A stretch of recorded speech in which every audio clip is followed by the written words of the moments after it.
You find it in the shower, or your partner spots it on your back.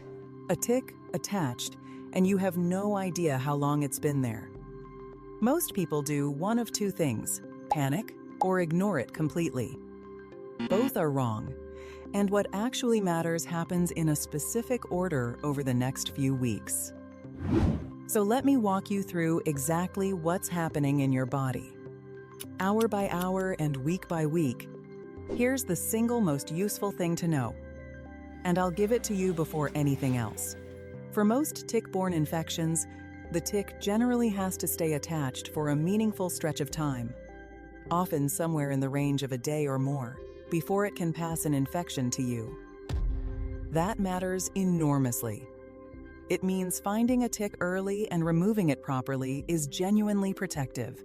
A tick that's been on you for an hour is a very different situation from one that's been there since the weekend. So the first question isn't, am I infected? It's, how long has this been attached? And am I removing it correctly right now? Because how you take it off matters almost as much as how quickly. So, removal. Get fine-tipped tweezers. Grip the tick as close to your skin as you possibly can. You want the head, not the body. Then pull straight up, steady and slow. No twisting, no jerking. Just firm, patient, upward pressure until it lets go. Then wash the area and your hands. Now, the things people do that make it worse. Don't squeeze the tick's body that can push its contents into you, which is exactly what you're trying to avoid. Don't burn it with a match. Don't smother it in petroleum, jelly, or nail polish to make it back out. It doesn't back out. It sits there longer, stressed. While you wait, and time attached is the one thing you're trying to reduce. And if a small part of the mouth stays behind in your skin, don't dig for it. Leave it. Keep it clean. And let your body work it out like a splinter. One more thing worth doing. Note the date. Write it down. In 4 weeks, you will not remember, and that date turns out to matter. Now, here's what actually happens after, in order. The first few hours to days, the local reaction. A small red bump where it bit you, maybe a bit itchy or irritated. This is normal. This is just your skin reacting to being bitten, the same way it reacts to a mosquito. Almost everyone gets this, and by itself, it means nothing. This is the part that makes people panic unnecessarily. Days 3 to 30, the window that matters most. This is when the classic rash can appear, if it's going to.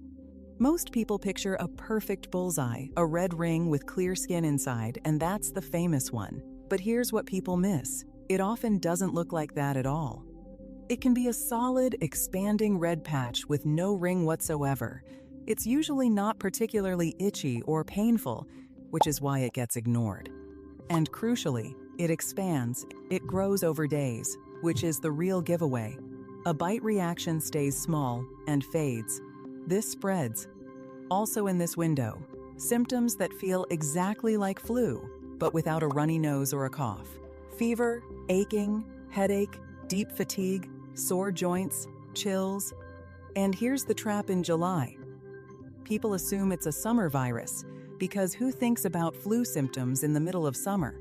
If you've had a tick bite in the last month, and you come down with an unexplained fever, those two facts belong in the same sentence when you talk to a doctor. Weeks to months, if it goes untreated. This is where it can move beyond the skin into joints, particularly the knees, causing swelling and pain. Into the nervous system, sometimes causing facial weakness on one side, or nerve pain, occasionally into the heart, affecting rhythm. This is exactly the stage everyone wants to avoid, and it's avoidable, because treatment early is straightforward and effective. That's the reason this video exists, not to frighten you.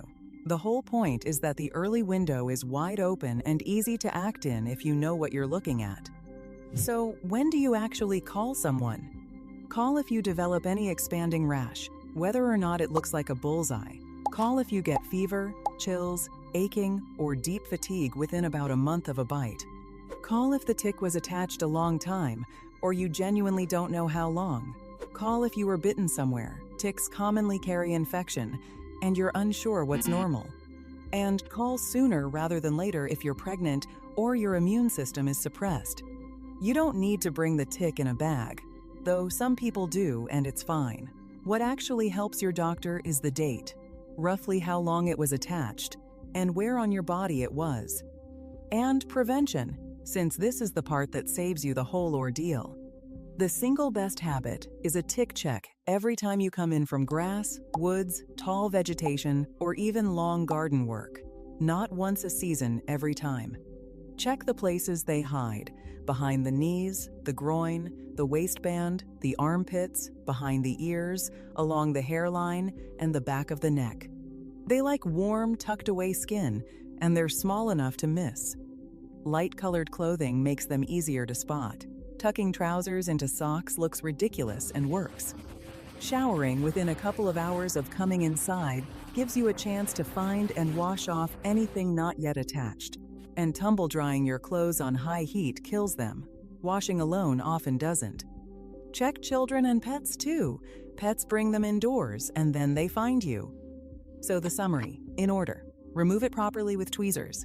Straight up, no twisting. Write down the date. Watch for an expanding rash or unexplained fever over the next month. And if either shows up, call your doctor and mention the tick. That one sentence changes how quickly you're treated.